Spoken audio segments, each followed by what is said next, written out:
มาทดลองลิ้นเกมกับคอมงบ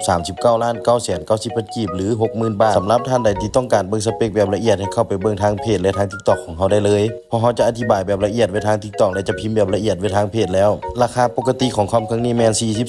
42,990,000 กีบแต่ทางร้านเขาได้จัดโปรโมชั่นลดเหลือ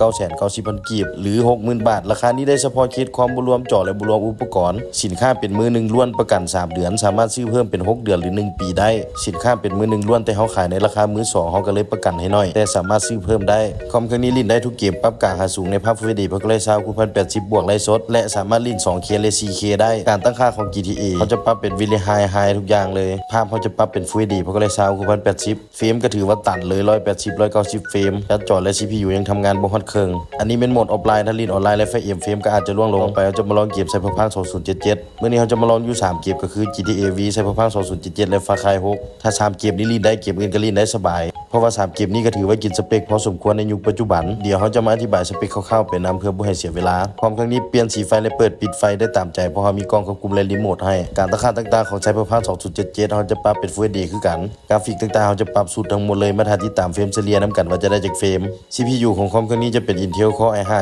13514 Core Sound Test แฮงก่อน i9 71และแฮงก่อน i7 72 Mainboard B760M ของแบรนด์ Gigabyte Socket 1700 Support 72 73 74 RAM 32 GB DDR4 บัตร